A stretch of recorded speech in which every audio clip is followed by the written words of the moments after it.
everyone, and welcome to today's webinar, Evidence-Based Learning, the Impact on EdTech. We appreciate your joining us today, and before we start the program, I'll just review a few quick housekeeping items. We have a lot of interesting case studies of how EdTech companies and districts are responding to the requirements of evidence-based learning and decision-making, but we will leave time at the end of the presentation for your questions.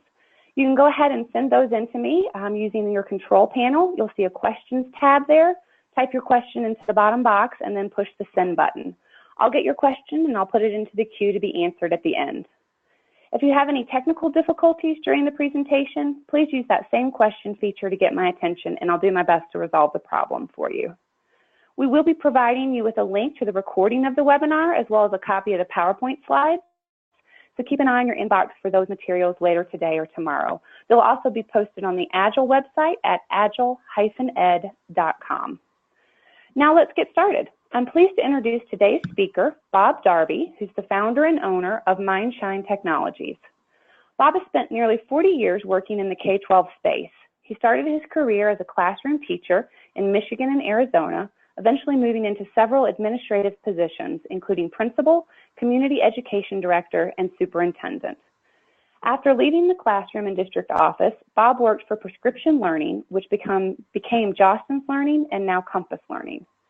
After 15 years with Prescription Learning, Bob then became part of the NCS team that was acquired by Pearson Education, heading up strategic alliances for their SASE business. Bob left Pearson in 2001 to become president and CEO of Altona Ed.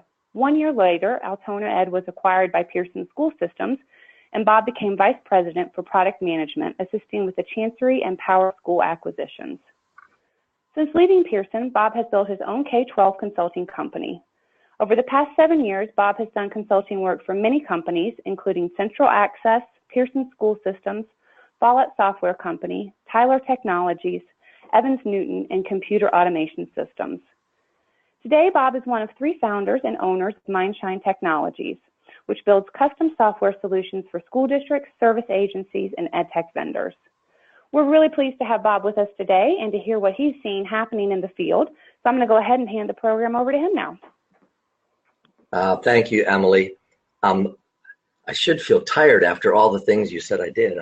And that was nearly 40 years, but I thought back to it, and my first classroom experience was in Waterford, Michigan in 1973. So actually, it's like 44 years.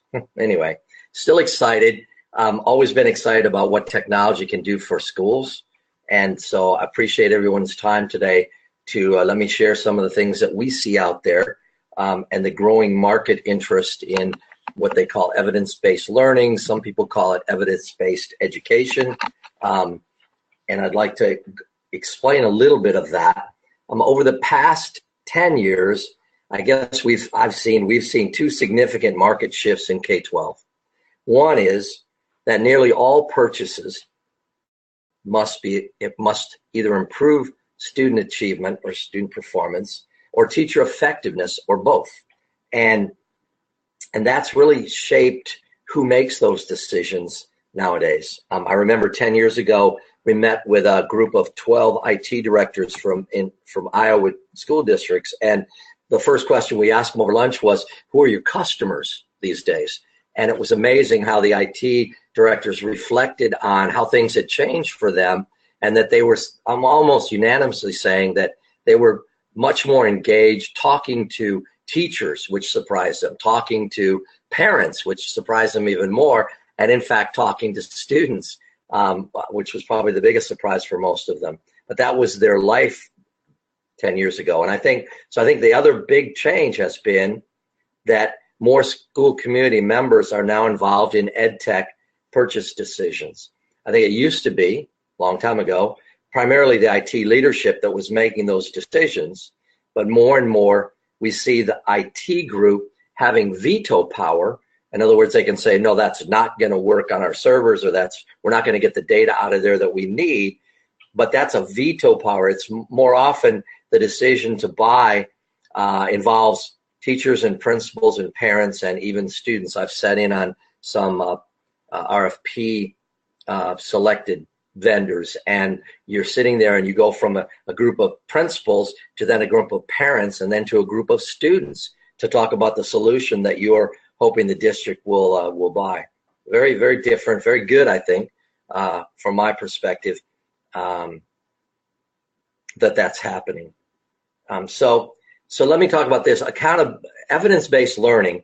For 20 years, really, we've been talking about accountability in education, and it began maybe or was emphasized by No Child Left Behind, and the AYP, or annual yearly progress. And there was a big goal that, by a certain date, all third graders were going to be reading on grade level. And there were a lot of exceptions to that and things like that. But that was, accountability was kind of like the key word for those 20 years. And the focus was a lot on test scores, either state test scores, annual test scores, quarterly test scores, but it was mostly test scores. So I think now with evidence-based learning, there's a lot more specificity to what they look at. I don't know why that jumps back and forth. I apologize for that. I'll keep my eye on it. There's more specificity with the term evidence-based learning. It gets into more areas of education, not just test scores. They look into everything from teacher training to principal team building to, it just looks deeper into it. And of course, there's many more measurements now. It's not just tests. There are companies out there that are delivering solutions that measure eye contact of students, and we'll talk about that when we get to one of the examples of a project out there. But they're actually measuring eye contact. They're measuring time on task, and some states are even like New York, for example. They're now minutes of instruction is really important, and so they want to track how many minutes of math instruction a day does the child receive. Very different. More areas of evidence. Project-based learning has become very important in this area of evidence-based learning. And so now, what kind of evidence is there that through this project, the student learned what they were supposed to learn? And for us, it's like more market opportunities. There's more things that are important for them to focus on. It's broader, it's wider, there's more measurements, there's all kinds of opportunities for EdTech companies, and it's really technology that's going to drive this. It's no longer the paper pencil solution. This is technology to be able to measure things. Imagine solutions that measure specific eye contact of a student, or time that they took reading a book or a chapter in a book. Those things are all becoming really important to measure, and then to prove that there's to gather and prove evidence of learning or improved teaching.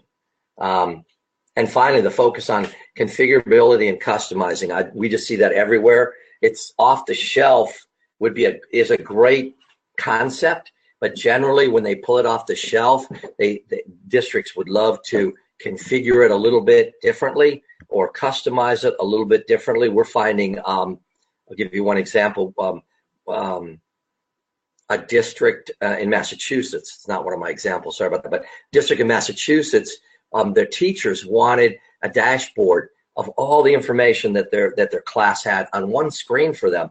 And the SIS vendor, whatever, it wasn't on their roadmap, they couldn't get it done or whatever. And so we were able to sit down with the district and put together that teacher dashboard that allowed them kind of to customize what the teachers looked at when they came in every day in the morning. And they had an updated data fields of what the teacher needed to see.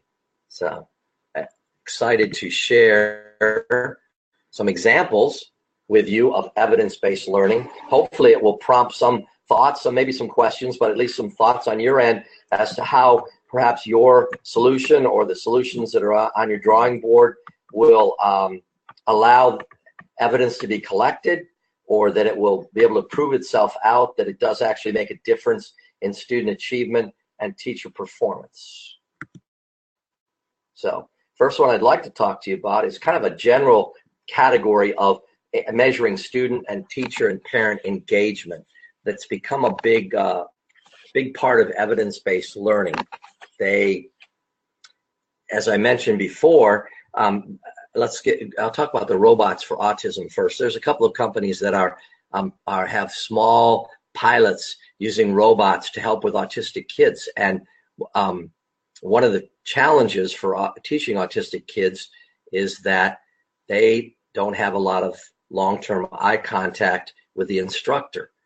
And what's been happening in a small subset is that the robots gather the autistic child's attention almost to 90%.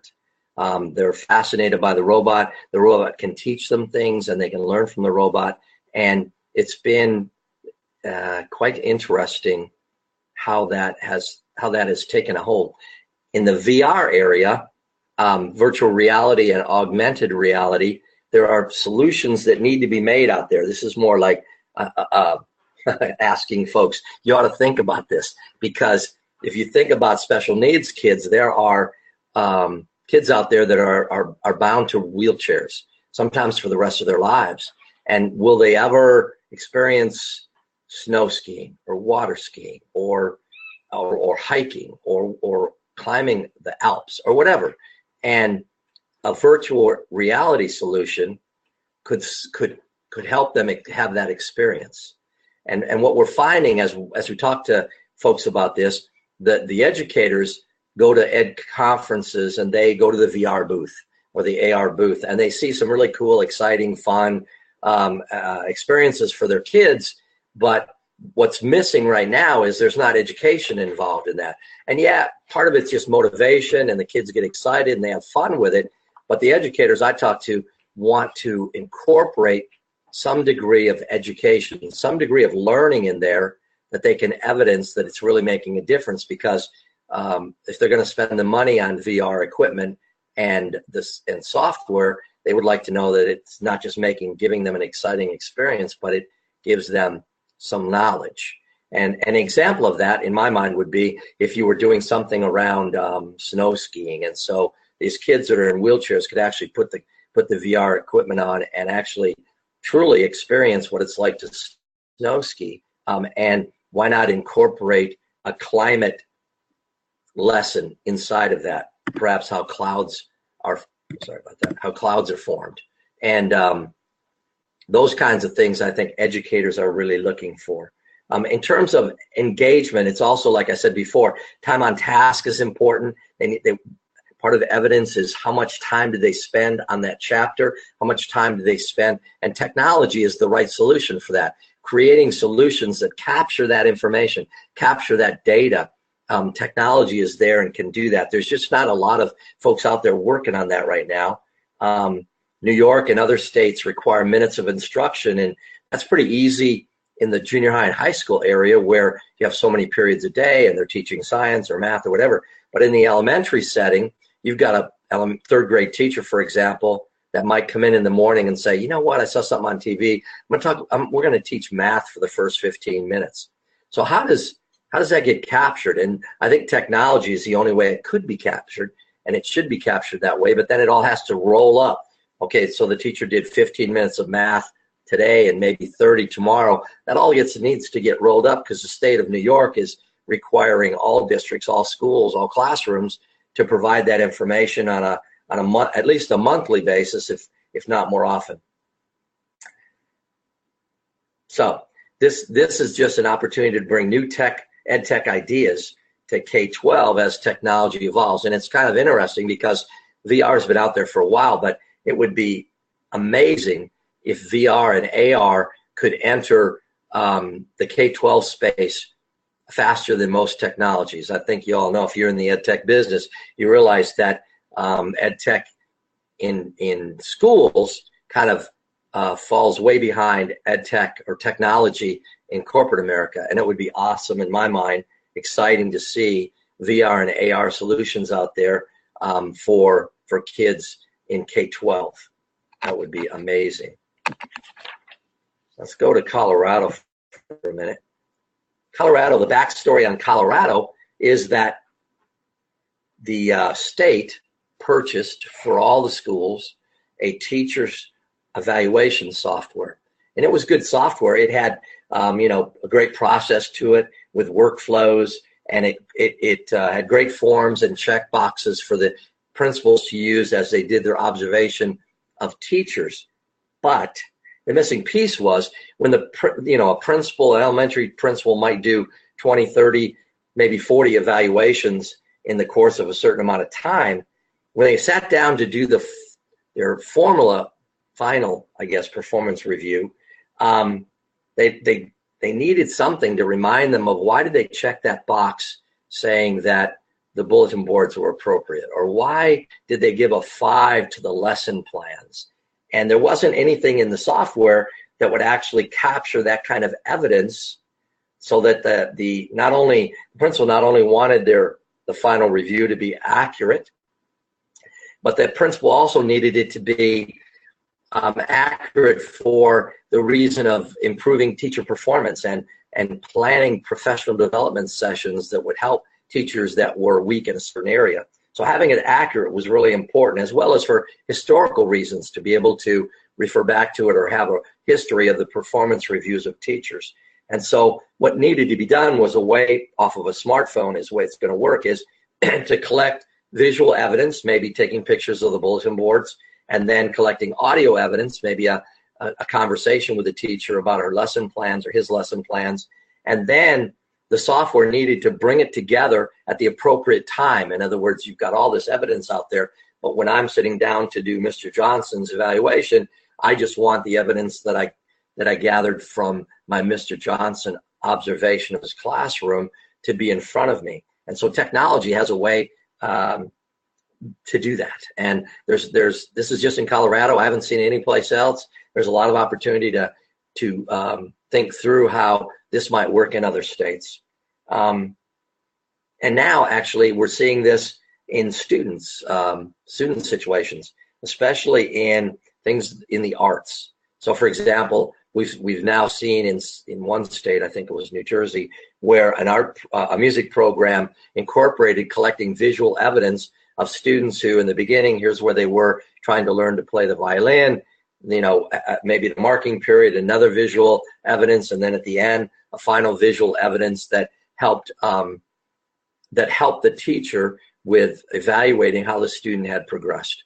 And so you also see that in project-based learning, which is gaining momentum across all the states in the country, is that as students complete projects, being able to collect visual evidence and audio evidence of their project has become really, really important.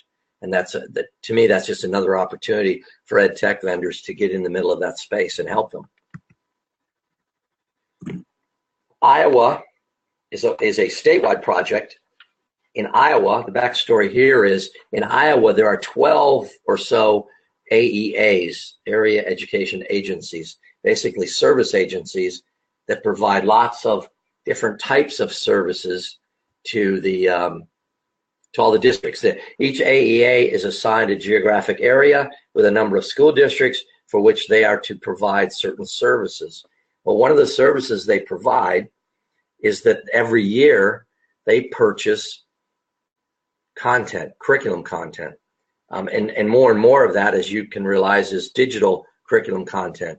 So here's these 12 AEAs buying digital curriculum content for the districts that they service, so that teachers can go on to their content server and kind of search through what they purchased and then download it to their classroom and use with their students. One of the challenges that's being solved by this project is a teacher was restricted to just looking at what their AEA had purchased. That was one of the challenges. And yet there were probably other content around the state that might be more appropriate, or something that the teacher was looking to use, and it just wasn't on the server that they had access to. And the other problem was that the AEA really had limited data as to how well it was used, how often it was used, whether it was effective with students. And so they would purchase things every year with not enough intelligence to make great purchases.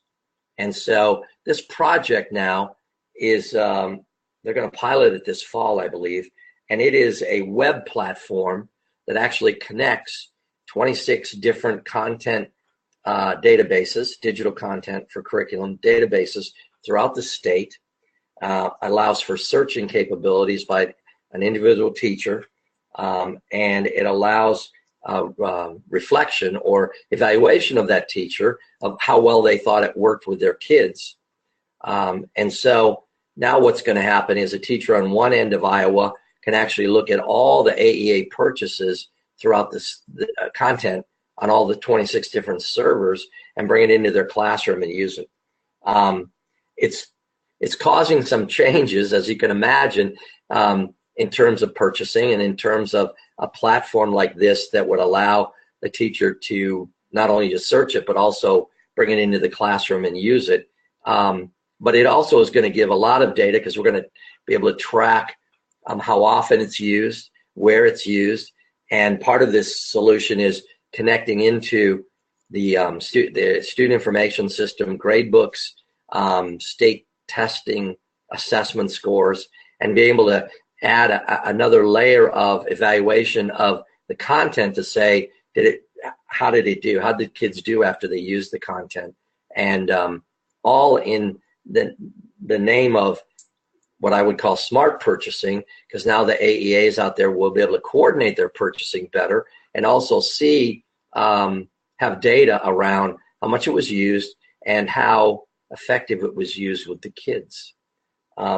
Exciting. It has an effect on vendors, as you can imagine, because long term, I think this will move vendors, content vendors, curriculum vendors, away from just a pure license fee to maybe more of a use fee for the amount of time that they use a piece of content, and which is very different and maybe scary even.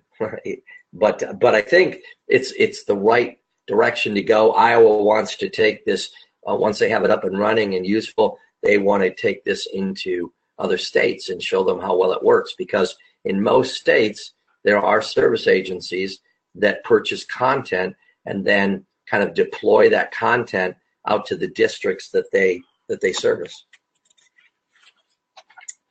Let's move on to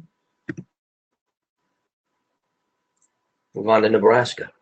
So the backstory in Nebraska is that Nebraska has, there might be 20 now, what they call ESUs, not AEAs, but ESUs in Nebraska.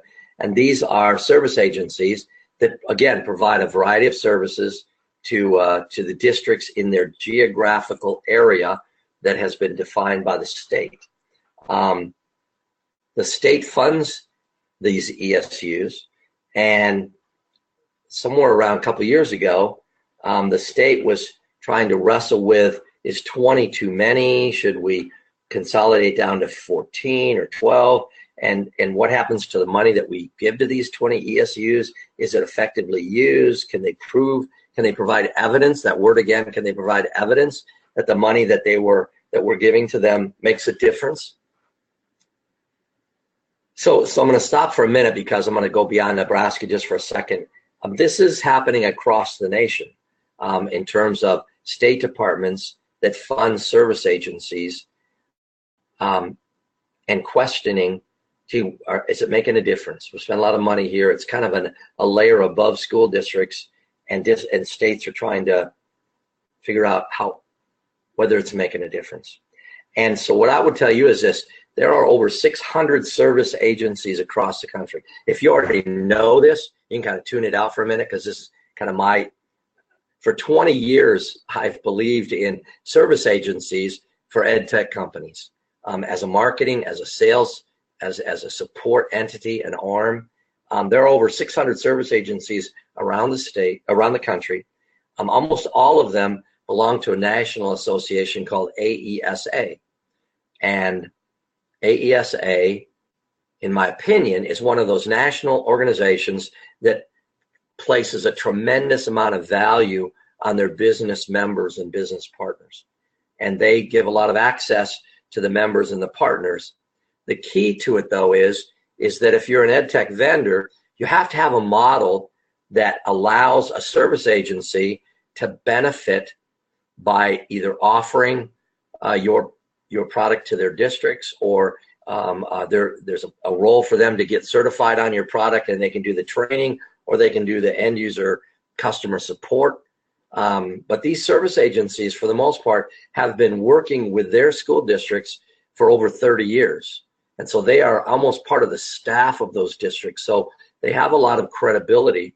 And if you're involved with AESA and get involved with some service agencies, and you have the right model for them, they are more than ever today anxiously trying to become entrepreneurs.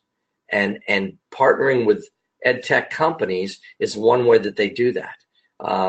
And like I said, if you have a model that allows them some room there to be a part of your organization, but also deliver it to their districts, not only could it be a little bit of a revenue stream back to them, but it also helps EdTech vendors not have to go to every little district and try to sell them on their solution.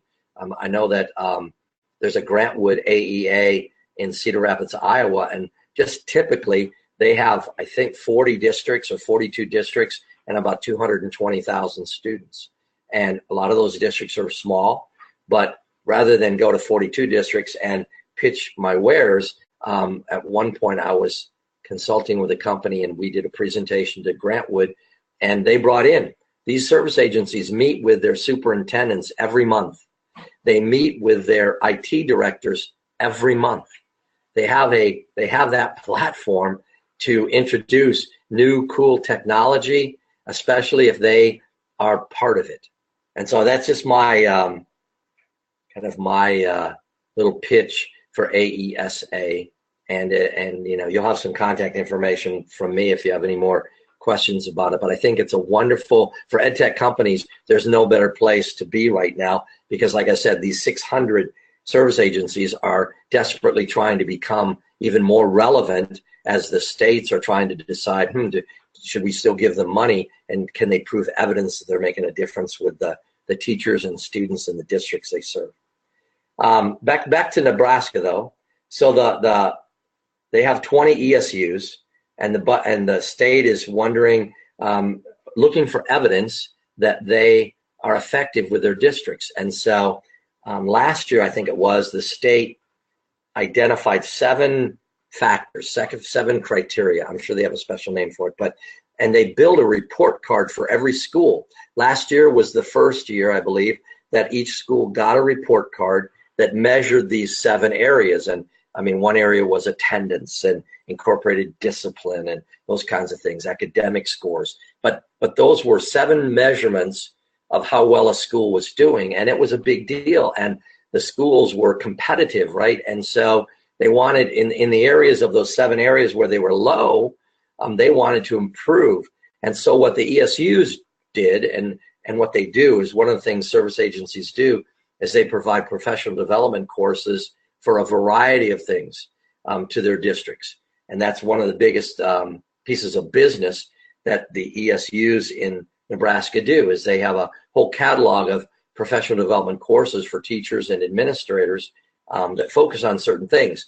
So what this project does is it actually takes all the courses that the ESUs deliver to districts, and they have aligned them with the 7 factors of the school report card.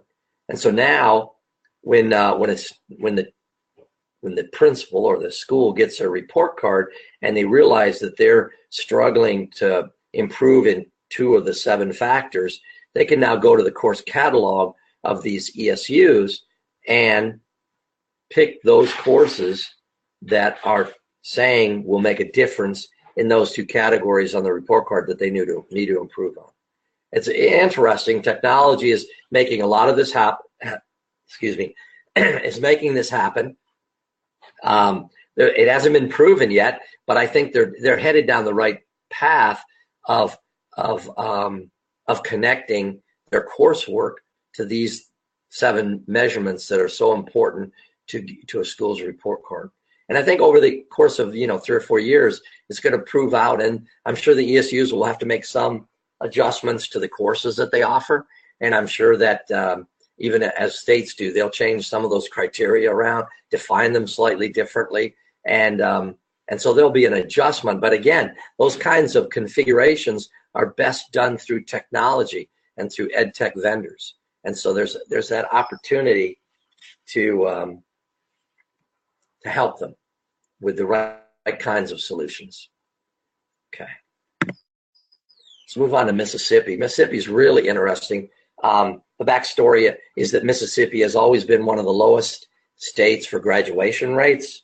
And so predicting student dropout rates and predicting who's going to drop out, especially in situations where a group of ninth graders are coming into the high school, and maybe they're coming in from a different school district or several different school districts, and the high school has really not enough information about what they're coming with, what they've already learned, what they need to know. And so being able to predict how these kids are going to do and whether they're going to drop out became really important in Mississippi. One thing that's not been used much, and another area for EdTech vendors to take a look at, is big data analysis.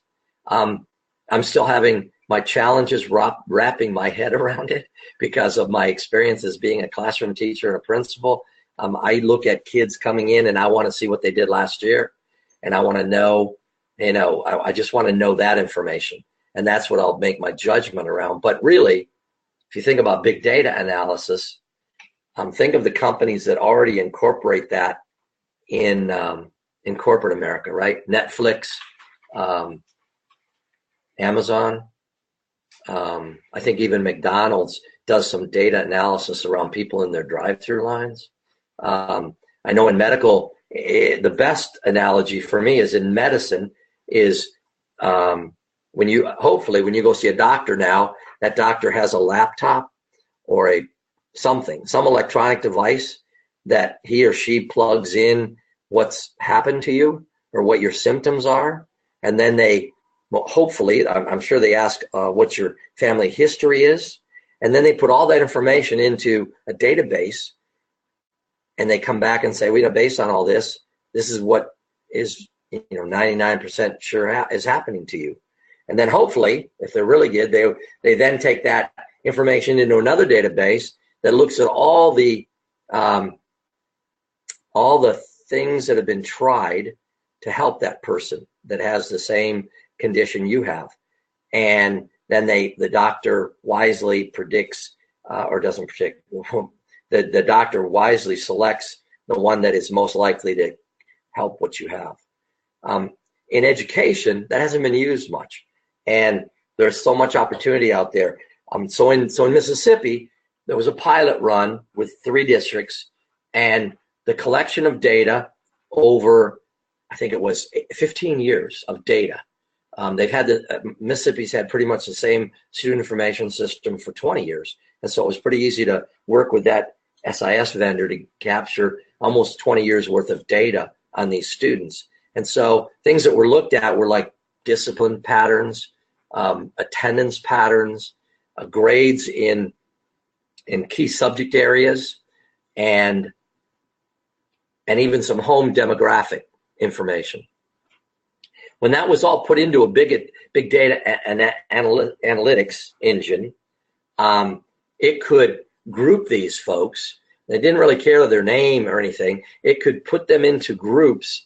And once you got to the point where you had 100,000 records of a 5th graders, you could start to group them into saying, well, these 100,000 kids, they all have nearly identical attendance, nearly identical discipline, nearly identical grades, and nearly identical home environments. Well, guess what? Big data will tell you, and it proved out to be true in these pilots, that you can easily, accurately predict where these kids are going to go. Are they going to drop out? You can even predict what grade they're going to get in that course that they're just starting. You can predict if they're going to be held back. Actually, this pilot started talking to some gifted directors, and it actually can early identify gifted kids as well. And something I should have known, but I wasn't aware of, gifted students often drop out of school as often as kids that are struggling with their grades, with low grades, simply because the gifted kids are are bored, or they're not interested, they get distracted, and then they drop out of school as well.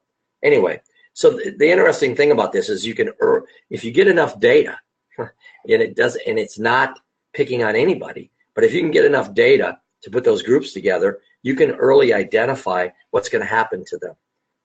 And this is just at the very edge of starting to enter K-12. But I think using this kind of analysis will have great impact on predicting all kinds of things for students. And I think EdTech companies should start looking at this for some of their offerings as well. Okay. So the last slide is more about my company. I don't want to take very much time on it. If you have any interest, you'll be able to get in touch with me. But MindShine Technologies, we just offer development services. We have projects with districts, we have projects with service agencies, and we have projects with EdTech vendors. We have over 300 K-12 developers. They are primarily located in Eastern Europe, so the time zone is really friendly, usually being on daily scrums. That's our rate. They're all experienced. They've all had at least 10 years of educational software development, and the only platform we don't work on is AS400. And we're an AESA business partner. And as I've said before, I really believe in AESA. Anyway, I appreciate your time today, though. Thank you for hanging in there. Thanks so much, Bob. This was really interesting to just hear what different states and districts and EdTech vendors are doing in this new era and how they're handling data and evidence of effectiveness. So thanks for sharing all of that. And again, as Bob said, his contact information is there if you've got questions or would like to probe him further on what MindShine can do, and perhaps working with your company to better meet the needs and requirements of evidence-based learning for your district partners. We're going to give him just a quick second to take a break, and in the meantime, I'm just going to thank our sponsor, Agile Education Marketing, and also let you know that we have another webinar coming up on September 7th, which is going to be all about the buyer's journey and how to align your sales and marketing to that very specific education buyer's journey and the impact that can have on your lead generation and lead conversions. So that's coming up on September 7th, and you can register for that at agile-ed.com. So, Bob, we did get some questions that came in, so we will go ahead and dive into those. Okay. The first one, we do have some questions specific about your content and your case studies, but the first one that we actually are going to look at is just more about ESSA, and if you can provide any insight into what it means to select offerings that show strong, moderate, or promising levels of evidence. Are you seeing the impact of that on schools and their decision-making? Yeah, because it goes back to the point I made in the very beginning that they may not have called it evidence, and they may not even call it evidence yet. We just see more and more people using the word evidence, but it goes back to whatever they're buying needs to impact student achievement or teacher effectiveness or both. And so, and I mean, evidence could be, as we all know, a lot of districts buy based on what experience another district, their neighboring district, their buddy district had great experience. And so that's evidence that, well, if it worked with that school district and we have similar demographics, it'll work with us as well. There's an awful lot of that kind of purchasing going on. But we just see a lot of people starting to use the term evidence. And so when you build a tech solution for a school district, in my opinion, it's just a matter of keeping in mind the fact that they're going to expect some way of proving that it's making a difference with kids. And so is that data that you collect while they're using your software, or is it data that they can pull out, or are you part of a bigger solution that then can prove effective use of your piece? It's kind of hard to answer without knowing the specific solution we're talking about. But and have you heard districts, because in ESSA they have those specific tiers, strong, moderate, or promising. Are you hearing districts use that language or looking for that, those tiers specifically? No, not really. I mean, no, I haven't. mean, that when I talk about tiers, it goes back to RTI, which is not what we're talking about here. Right. Yeah, that's different. Yeah, different tiers. Okay, well, that was helpful, and certainly I think the point is that whether they're looking for the specific parameters around what ESSA has put out, they're definitely looking for, is this working, and needing to have that data around it.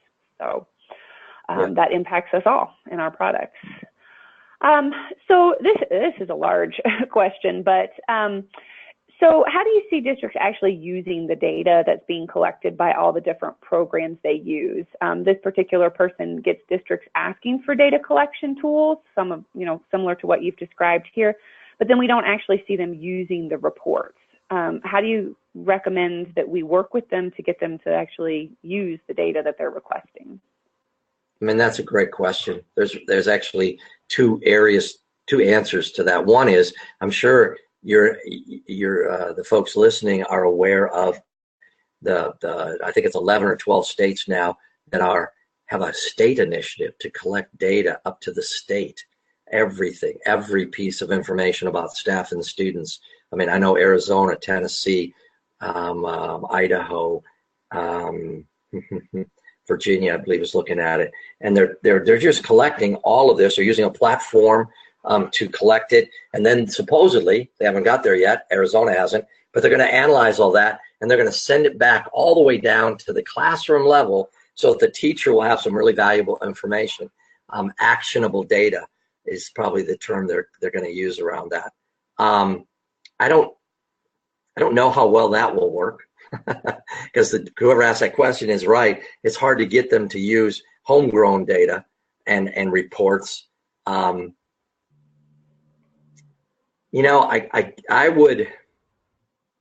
would argue a little bit that the reason it isn't used is because it's not easy. You can argue whether teachers don't have time to look at it and things like that, but it's not easy sometimes. The data isn't. Let me back up. So many vendors are afraid to say, and based on this is what you ought to be doing. I don't know very many vendors that take that step and go, you know what, we've looked at it, here's what you ought to do. And yet teachers often will look at data and go, okay, I see it. I know these kids are struggling, and what should I do? And no one's answering that question very well.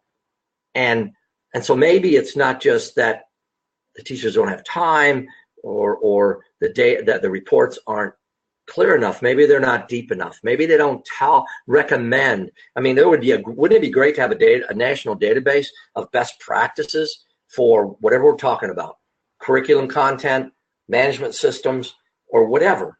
But there isn't. There isn't a Facebook for education. I wish there was, where you could actually find out, I got these kids, what has worked with them, and I'll do the exact same thing. But there isn't that right now, unfortunately. But I think that's part of it. I think not giving them enough guidance.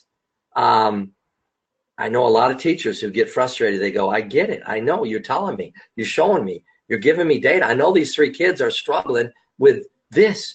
What do I do? So what do? A lot of them just go to Google, right? And they Google something. They go, how do you teach 2-digit subtraction or something? But that's not the best place. There are people out there teaching 2-digit subtraction or whatever it is effectively, and being able to find that out is a missing element right now. Something for an EdTech vendor to tackle, I think.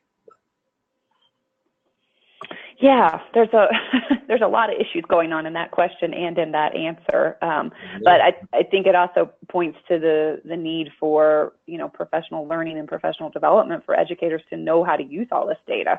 The government's mandating it, the state's mandating it, the district's mandating it, their principals mandating it, but they haven't been taught, especially if they went to education school 20 years ago, they haven't been taught how to think that way and use the data that's maybe available for them. And I would still argue, I haven't seen very many pieces of data that actually then summarize and here's 3 things you could do that will make a difference.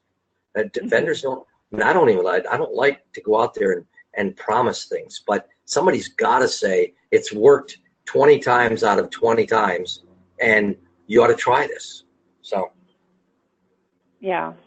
And that recommendation would probably be a little more reliable than what you find on Google randomly. Exactly. It would be. Yes, I agree. Yeah. Okay, so moving on. I'll add one funny statement. Yesterday, I had a bird caught in my garage, and I didn't know how to get her out. And so I Googled it, and it came back with 3 ways to get birds out of garages. And was one successful, I hope? It was, yes. Good. I found my fishing it said take a fishing net, that you capture fish in, and I used that and got the bird out. So excellent. Google can be helpful. It's true. That's right.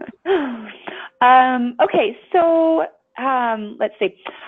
How do you recommend gathering requirements or involving districts and educators in your product development so that the gaps like those you described in the Colorado teacher evaluation system can be avoided, so that when you deliver a product, it's really meeting their needs?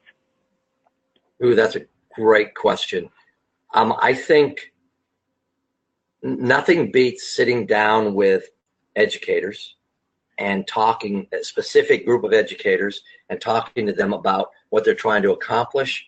And then sometimes they don't have the designers or the thought leaders that will ask them, well, what if this happens? What if that happens?